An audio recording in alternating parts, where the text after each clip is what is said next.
Y le doy gracias al Señor porque algunas personas en la iglesia, aquí en la casa de Dios, han recibido, ¿verdad?, la palabra y la han puesto por obra.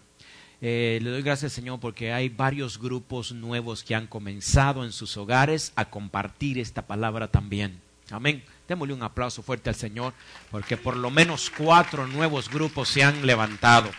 Amén. Usted que ha comenzado, nada más póngase de pie para que la gente mire quiénes han comenzado nuevos grupos. Póngase de pie. Amén. Usted, mis hermanos, pónganse de pie.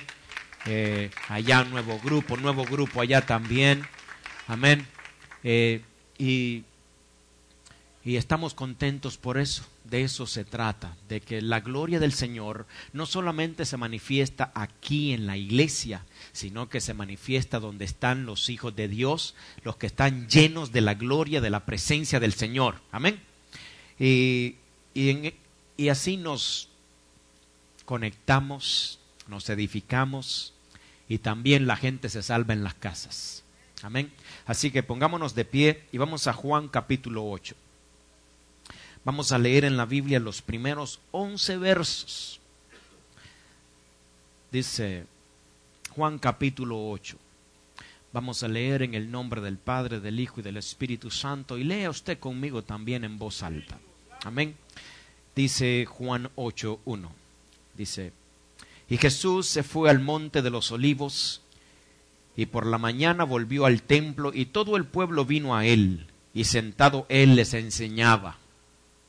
Entonces los escribas y los fariseos le trajeron una mujer sorprendida en adulterio, y poniéndola en medio le dijeron: Maestro, esta mujer ha sido sorprendida en el acto mismo de adulterio, y en la ley nos mandó Moisés apedrear a tales mujeres. Tú pues, ¿qué dices? Mas esto decían tentándole para poder acusarle. Pero Jesús, inclinado hacia el suelo, escribía en tierra con el dedo. Y como insistieran en preguntarle, se enderezó y les dijo: el que de vosotros esté sin pecado sea el primero en arrojar la primera piedra contra ella. E inclinándose de nuevo hacia el suelo, siguió escribiendo en tierra. Pero ellos, al oír esto, acusados por su conciencia, salían uno a uno, comenzando desde los más viejos hasta los postreros, y quedó solo Jesús y la mujer que estaba en medio. Enderezándose Jesús, y no viendo a nadie sino a la mujer, le dijo: Mujer, ¿dónde están los que te acusaban? ¿Ninguno te condenó? Ella dijo: Ninguno, Señor. Entonces Jesús le dijo: Ni yo te condeno, vete y no peques más. Oremos, mis hermanos, que Dios bendiga su palabra. Padre, en el nombre de Jesús, te pedimos tu bendición. Tú eres, Señor, la palabra, tú eres el verbo, tú eres, Señor, el que puede bendecirnos, Señor, con una sola palabra de tu boca.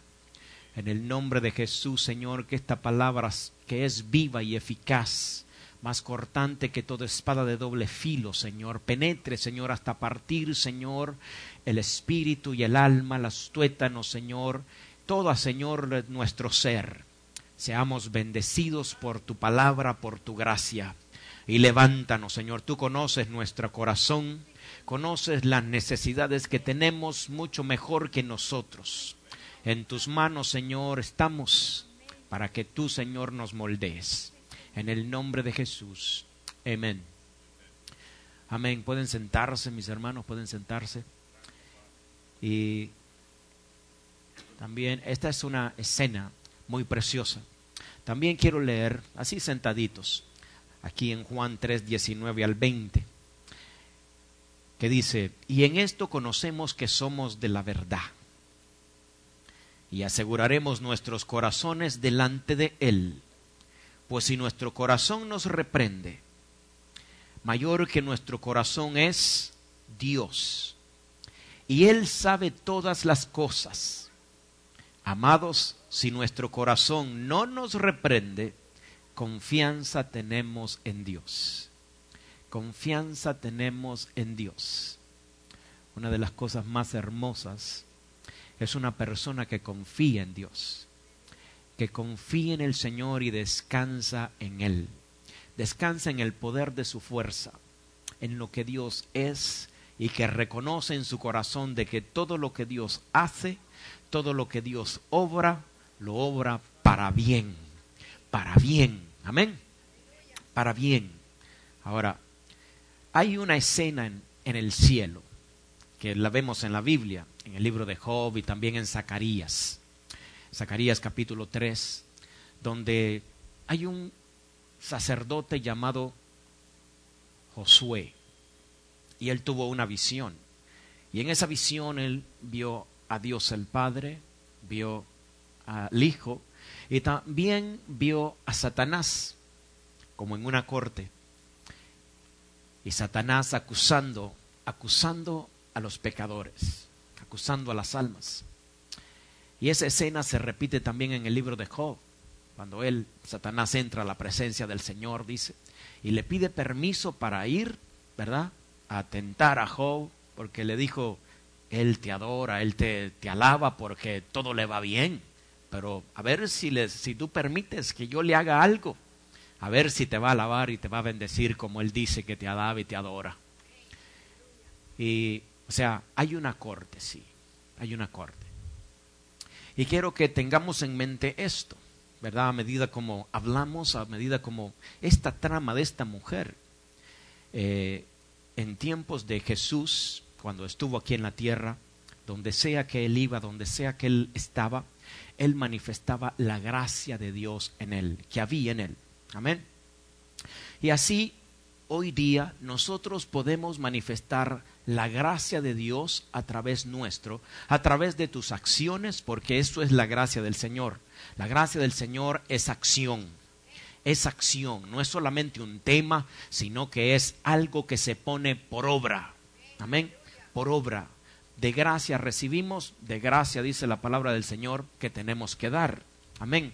Y cuando damos, el Señor recibe como ofrenda. Si a este se lo hiciste, a mí me lo hiciste, dice el Señor, ¿verdad? Si fuiste a visitar a este al hospital, a mí me fuiste a visitar, nos dice el Señor. O sea, ahora, cualquiera puede decir, sí, pero yo no le hago mal a nadie, yo hago bien, hago todo eso. No necesito ir a la iglesia, no necesito de Dios.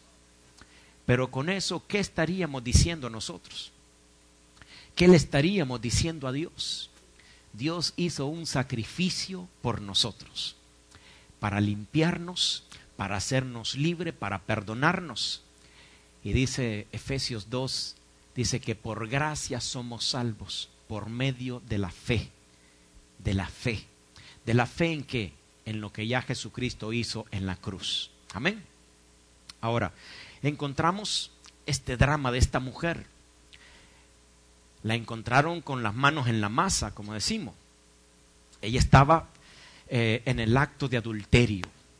Y ahí de repente se metieron estos hombres y la agarraron. La agarraron con las manos en la masa. La sacaron, ella como pudo, se vistió, hizo algo allí, una bata, y salió toda desgreñada y venía la sacaron hacia la calle prácticamente arrastrada. Eso es lo que nos dice la palabra del Señor. Y Jesús, que había estado la noche anterior orando, dice que se fue al monte a orar, porque en la mañana tenía la escuela bíblica. Y tenía ahí sus discípulos a quienes les enseñaba la palabra del Señor. Y eso es lo que hace la iglesia ahora, enseñar. Y dice que él estaba enseñando a los hermanos. Y de repente esta mujer viene la traen de las greñas, uno por un lado, otro por otro lado, y la traen prácticamente arrastrada, y todo el mundo, la multitud, ¿y qué pasa? ¿Qué está pasando? Ustedes saben, siempre hay curiosos en todos lados, y la gente preguntaba, ¿qué pasa? ¿En qué la encontraron? No, estaba en adulterio, dicen. Oh, sí, dice, decían todos, y salían a la calle, y cuando lograron llegar allá, ya la gente había salido por las ventanas a ver qué es lo que estaba sucediendo allí, y veían a esta mujer que la traían así toda despeinada y todo con el lápiz labial, ¿verdad? Corrido, y así en esa forma. Y la gente por las ventanas viendo lo que estaba sucediendo, y alguna gente inclusive traía piedras en la mano, preparados. preparados. Dice que la mujer fue sorprendida allí.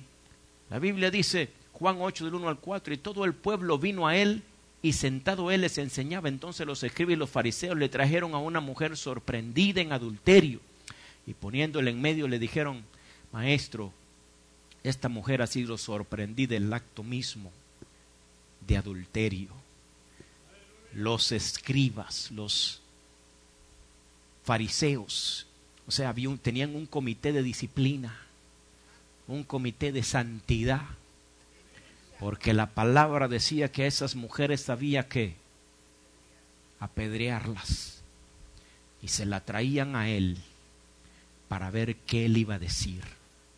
Dice, en la ley nos mandó Moisés apedrear a tales mujeres. Tú pues, ¿qué dices? Porque sabían quién él era. Él había manifestado la gloria del Señor, la sabiduría del cielo. Y vinieron a él a preguntarle como le preguntan a Dios: ¿y tú qué dices? Esto es lo que dice la ley. Esto es lo que nos dice la ley que nos trajo Moisés. ¿Y tú de qué lado te vas a poner?, le dijeron. ¿De qué lado vas a estar? ¿Del lado de la ley o del lado de esta mujer? Dice 8:6, mas esto decían tentándole, dice, para poder acusarle. Pero Jesús, inclinado hacia el suelo, escribía en tierra con el dedo. Y ese es el título de este tema hoy. Dios se inclina. Dios se inclina. Ellos le preguntaban: ¿y tú qué dices? ¿Qué dice Dios de esto? ¿Será que todavía hoy podemos ver estas escenas? Ella no tenía ninguna salida. La habían encontrado, ¿verdad?, con las manos en la masa. No tenía defensa, no tenía nada que decir. Porque, ¿qué podía hacer? La ley decía que a tales mujeres había que matarlas. Matarlas. Y ese es el producto, el resultado de la ley. La ley fue dada a Moisés, ¿verdad?, para resaltar el pecado. Y a través de la ley nadie podía ser salvo. Pero la gracia, dice, y la verdad vinieron ¿por quién? Por Jesucristo. O sea, la gracia produce vida. Produce vida, mis hermanos. Cuando el primer milagro del Señor Jesús, el Señor en una boda, se había acabado el vino. Mira la gracia de Dios. Y dice que vinieron a él, se acabó el vino, y convirtió el vino, el agua, en vino. O sea, trajo gozo, trajo alegría. Con él vino el gozo, vino la vida eterna, vino la vida abundante. Eso es lo que el Señor nos trajo con él. Amén. No que el Señor se olvidó del pecado. El Señor todavía, ¿verdad? Él es Dios, Él es justo, Él es juez, y todavía mira las cosas que, ¿verdad?, que son pecado como pecado. Ahora, Él se inclinó, Él se agachó, como estaba acostumbrado a hacerlo. Si usted recuerda, en varias ocasiones encontramos al Señor inclinándose. Se inclinó para ir a coger los niños. Cuando los discípulos se equivocaron y dijeron: no dejen venir a los niños. Pero Él dijo: dejad los niños venir a mí. Y se agachó por los niños. Se agachó, mis hermanos, para ir a lavar los pies de los discípulos. Se agachó, se humilló. Eso es lo que significa esto, se humilló.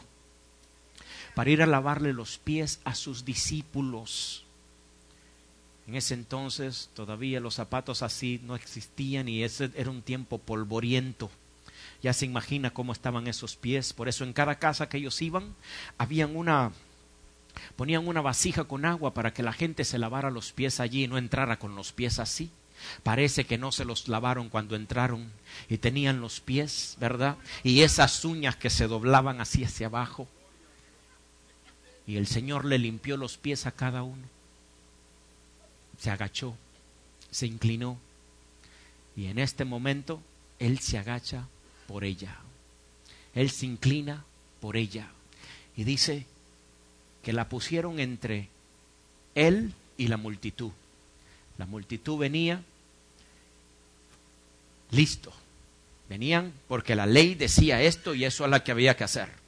Ahora, Él en el verso 7 dice, y como insistieron en preguntarle, se enderezó y les dijo, el que de vosotros esté sin pecado, sea el primero en arrojar contra ella su piedra. El que esté libre de pecado. Ahora, dice que la gente comenzaron, ¿verdad? Su conciencia empezó a trabajar en ellos. O sea, era Dios hablando, era Dios diciéndole, si estás libre de pecado, dale contra ella, dale. Y dice que cada quien comenzó a tirar sus piedras, a soltar las piedras de sus manos, porque no tuvieron la fuerza para hacerlo, no tuvieron la moral para hacerlo, que eran patrulleros de la moral, eran los guardias de la moral, pero no, su conciencia los delataba y les gritaba y les decía, no puedes hacerlo. La voz del Señor, porque Dios habla, así como Satanás también habla. Y nosotros cada día tenemos que tomar decisiones. ¿A quién le vas a escuchar? Esta escena, mis hermanos, se repite todos los días. Se repite todos los días. Y si quizás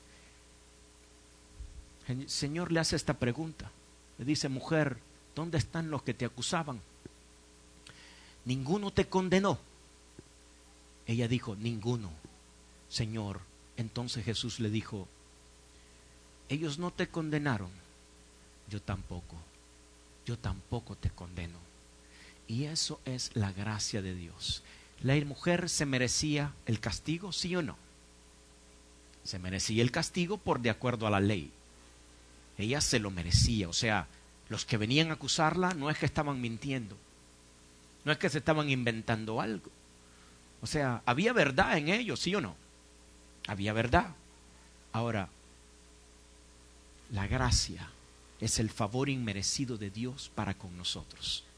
Es el favor inmerecido de Dios para con nosotros los pecadores. No hay que agregarle más a lo que Dios ya hizo. Dios ya lo hizo por usted. Ya Dios lo salvó a usted porque se inclinó. Dios se inclinó a nuestro favor. Dice, ahora tenemos un acusador. Y mire lo que dice del acusador. Apocalipsis 12:10. Dice, entonces oí una gran voz del cielo. Una gran voz del cielo que decía, ahora ha venido la salvación. El poder y el reino de nuestro Dios y la autoridad de su Cristo.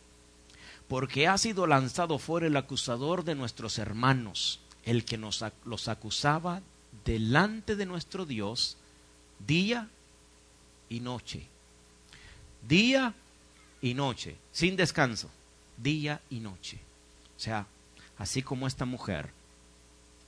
Esta pregunta que Jesús al enderezarse, porque el inclinarse de Dios y el enderezarse de Dios, hoy vamos a ver qué significa algo glorioso.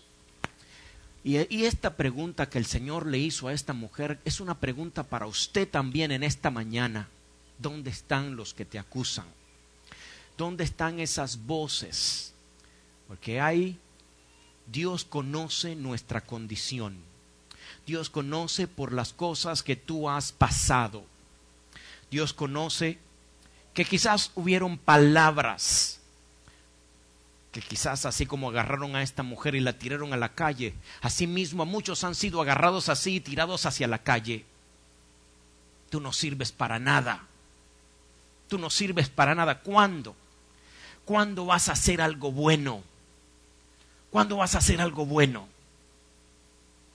Eres una basura. Esposos diciéndole a sus esposas, tan bonita y tan estúpida. Esposa respondiendo: sí, tan bonita para tú fijarte en mí y tan estúpida para yo fijarme en ti.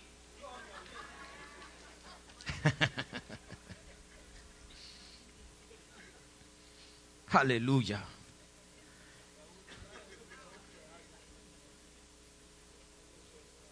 Acusadores, errores, viendo los errores del pasado, errores que no nos dejan tranquilo hoy todavía. Todavía hay dedos acusadores. Muchos los acusa los demonios, porque en ese pasaje dice Apocalipsis 12:10, en el verso 9 dice que del cielo fue arrojado Satanás y junto con él sus ángeles, dice. Y son los que Satanás usa para acusar a la gente, para acusar endemoniados. Y como no tienen cuerpo, tienen que entrar en cuerpos.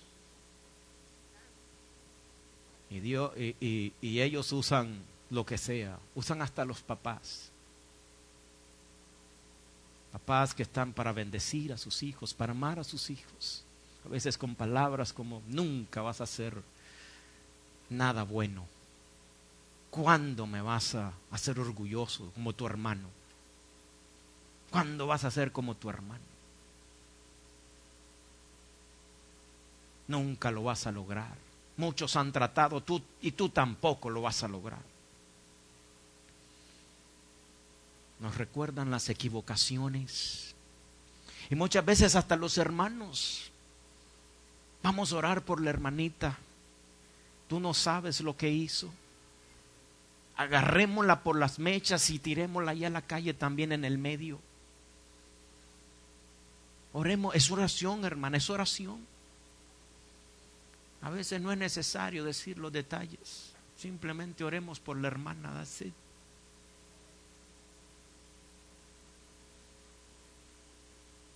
No descansa. Día y noche no descansa. El objetivo de Satanás es matar, hurtar y destruir. Y destruir. Destruir relaciones. Destruir tus relaciones. Destruir familias. Traer divisiones, destruir el alma, hasta quitarles la vida, primeramente la vida espiritual y luego hasta quitarles hasta la vida física. Muchos hermanos, teniéndolo todo. Esta semana alguien me llamó, una señora que no conozco, me llamó y me dijo que había escuchado el programa de radio. Transmitimos los jueves a las 7 en Radiovisión. Y me dijo: escuché su programa, pastor, y lo estoy llamando porque tengo un problema. Y me dijo: tengo temores que no me dejan. O sea, miedo.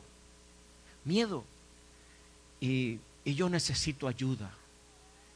Y yo comencé a preguntarle: pero cuénteme, ¿usted es casada? Me dijo: sí, tengo mi esposo. Él tiene buen trabajo, me quiere.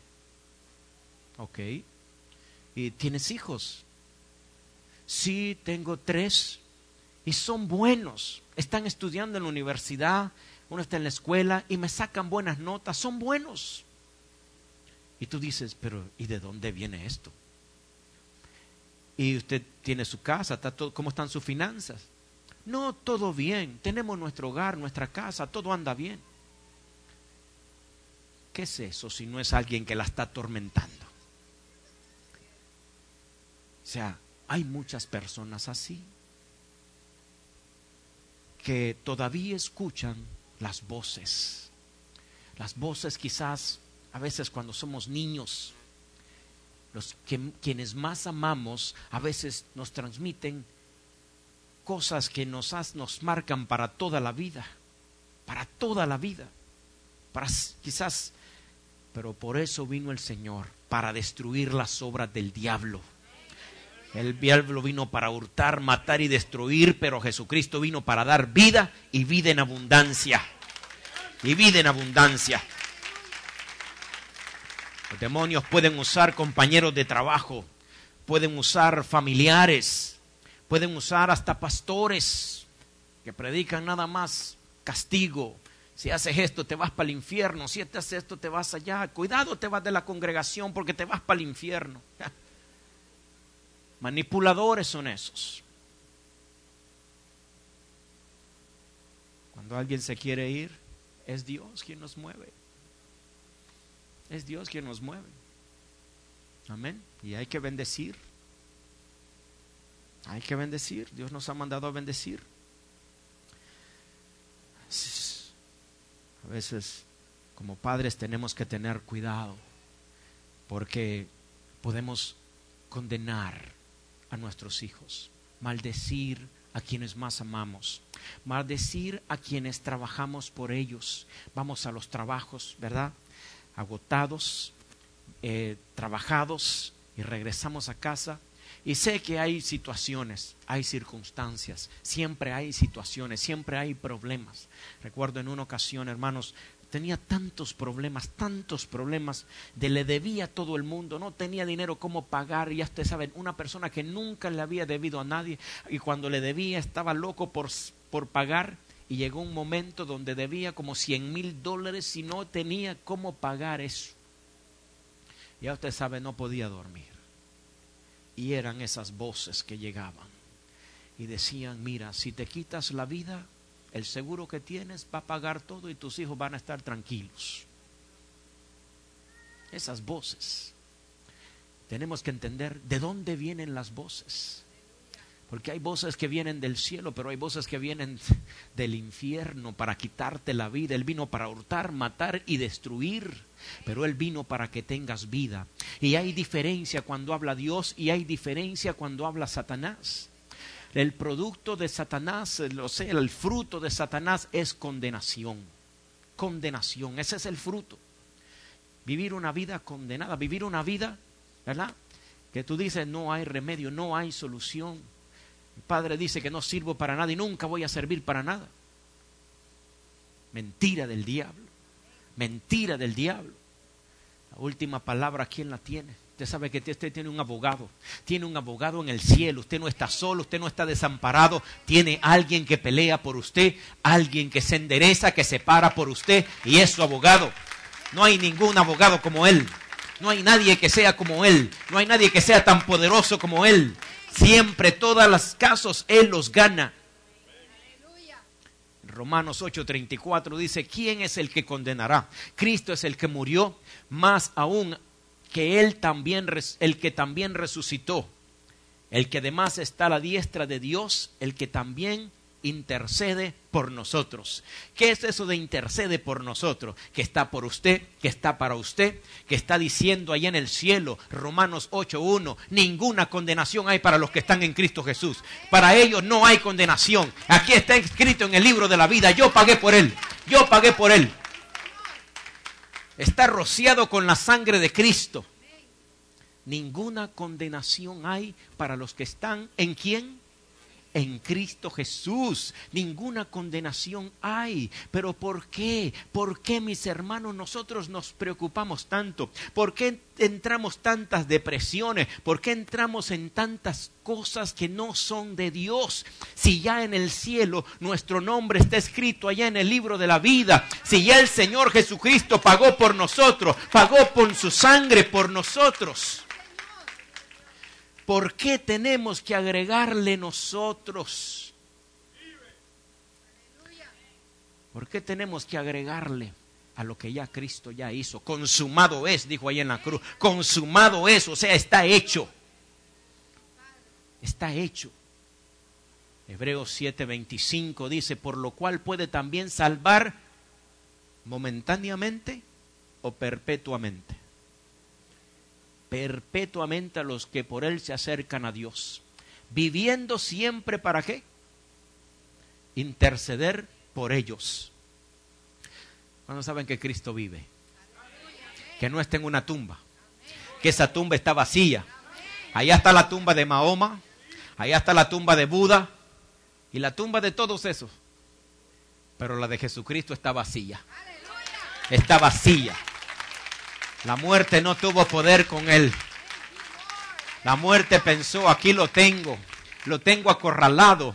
Pero cuando al tercer día, ¿qué fue lo que sucedió? Al tercer día dice la Biblia que él se enderezó y dijo, dame las llaves, que la muerte no tuvo otra opción que sacar todo lo que tenía. El diablo se puso furioso. ¿Por qué le diste la llave? Contra él no hay nadie quien pueda. Él es el poderoso. No hay nadie como él. Y ese es su abogado. Él es el que intercede por usted. Él es el que vino a limpiarlo. Él es el que vino a salvarlo. Él es el que vino a dar su vida. Oiga bien, se agachó. Dejó lo que tenía allá en el cielo, porque dice Filipenses capítulo 2, que él siendo Dios, siendo como Dios, no fue algo a lo que él se aferró, sino que se humilló, dice, viniendo aquí a la tierra y haciéndose hombre, y no solamente haciéndose hombre, sino que en la condición de hombre recibió muerte de cruz. Se inclinó para servirnos a nosotros, porque nosotros no podíamos. Vino a darte gracia, porque nosotros no podíamos limpiarnos nosotros, no podíamos llegar al cielo por nuestras obras, no podíamos llegar por nosotros mismos. Las maldiciones que estaban sobre nosotros, Él vino a romperlas. Ninguna condenación hay para los que están en Cristo Jesús. No importa qué es lo que eran mis antepasados, no importa lo que eran mis padres, quizás eran mujeriegos, quizás eran drogadictos, quizás eran alcohólicos. Esa maldición no me toca a mí, ya Cristo pagó por mí. Oh, algunos dicen, no, mi tío murió de cáncer, mi papá murió de cáncer, mi abuela también, pues yo voy a morir de cáncer. Mentira del diablo. Él vino a romper con todas las enfermedades. Por sus llagas hemos sido curados, dice la palabra del Señor. Ahora, ¿a quién tú le crees? ¿A quién le vamos a creer? Esa es la gracia del Señor. Que Él no solamente vino a salvarnos, no solamente vino a agacharse por nosotros para servirnos, sino que también se enderezó. También se levantó para defender a la mujer, para ponerse del lado de la mujer. Se enderezó cuando resucitó de entre los muertos. Él se enderezó, y no solamente es eso, sino que nos llevó con Él, porque ahora, mis hermanos, ese es el fruto de la gracia de Dios, que no solamente nos dejó allí, sino que nos lleva con Él. Estamos con Él, los que estamos en Cristo, dice nueva. Las cosas viejas pasaron, todas son hechas nuevas. Nuevas en el Señor, corazón nuevo. Dios vino a hacer corazones nuevos. Dios vino a hacer trasplante de corazón. Eso es lo que Dios vino a hacer. Vino a cambiar nuestra vida, a cambiar nuestro lamento en gozo, nuestro lamento en danza. Por eso es que nos alegramos aquí los domingos. Por eso, porque venimos a darle gracias al Señor. ¿Cómo voy a venir yo triste a la iglesia habiendo Dios hecho tanto por mí? ¡Aleluya! Yo vengo, mis hermanos, como dice el Salmo 100, entrad por sus puertas con acción de gracia, por sus atrios, ¿con qué? Con alabanza. Alabad, bendecid su nombre. Eso es lo que nos dice la palabra del Señor. ¿Cómo yo voy a venir triste cuando hay un Dios todopoderoso que ha dado su vida por mí? Y no solamente eso, ha hecho su morada en mi corazón, has hecho su morada en mí. No me ha dejado solo, no me ha desamparado. Ahora, cuando camino, la gracia de Dios viene conmigo. La gracia del Señor viene donde sea que yo voy. Porque dice que aquellos, ¿verdad?, que están en el Señor, que se deleitan en su palabra, dice, todo lo que hagan va a prosperar, todo lo que hagan va a prosperar, todo lo que hagan, aunque vengan los tiempos de sequía, dice, será como árbol plantado junto a corriente de las aguas, porque que su hoja nunca se cae, siempre está verde y siempre está dando fruto, y todo lo que hace prosperará. ¿Cuántos reciben esta palabra? Yo no sé si usted está entendiendo esto. Yo no sé si usted le está entendiendo. Pero es solamente recibimos es por gracia. Por gracia del Señor es que lo recibimos, no porque lo merecemos. Ninguno, esa mujer no se merecía lo que Jesús le dijo: yo no te condeno. Ella no se lo merecía, se merecía la condena. Pero ¿qué sucede? El Señor por gracia nos perdona, no porque tú eres bueno, no porque te has portado bien. ¿Cuántos de ustedes odian a sus hijos porque se portan mal? ¿Verdad que no? Levante su mano. Hermanos, tenemos hijos que no se portan tan bien. Amén. Claro, a nuestros ojos siempre son buenos. Siempre son buenos. El malo es el de la vecina. Oh, ese. Ay, Dios mío. Ay, Dios mío, Dios lo libre, Dios haga algo con él. Pero mis hijos, ay no, mis hijos no. ¿Qué es lo que Dios dice de ti? Tú tienes que creer lo que Dios dice de ti. Tú estás con Él, tú eres su niño, tú eres su hijo amado. El Dios vino a dar su vida por ti, por amor por ti, para que tú tengas vida y vida en abundancia. Ahora, ¿a quién le vas a creer? ¿A quién le vas a creer? Él dice que tú todo lo puedes en Cristo. Él dice que tú todo lo puedes hacer. Pero hay quien dice, escuchan otras voces. No, yo no puedo. ¿Cómo voy a hablar yo del Señor habiendo hecho tanto? Yo fuera el que menos estuviera aquí adelante si hubiese creído eso. Pero ahora soy limpio por la gracia del Señor. Ahora he recibido por gracia, no porque lo merecía, sino por gracia. Y muchos aquí igual, quizá peor que yo estaban. Ha sido por la gracia del Señor. Por su gracia tenemos entrada. Oiga bien, tenemos entrada a la presencia de Dios. Es por su gracia, no porque lo merecemos, no porque, ¿verdad?, no merezcamos. Y no solamente eso, mire, vamos a ver el fruto de lo que es la gracia del Señor. Efesios capítulo 2. Vamos al libro de Efesios. Efesios 2. Aleluya. Sí, es tiempo de adorar a Dios. Bendito sea el Señor. Efesios capítulo 2. Y vamos a leer los versos del 5 al 10. Dice, vamos a leer el 4. Pero Dios dice que es rico en misericordia por su gran amor con que nos amó. Aleluya. Dice, aun estando nosotros muertos en pecados, nos dio vida juntamente con Cristo. Por gracia sois salvos. O sea, Él no esperó que usted estaba bien. Porque muchos dicen, no, yo voy a esperar que esté bien. Nunca vamos a estar bien para Dios. Es por gracia. Es por gracia.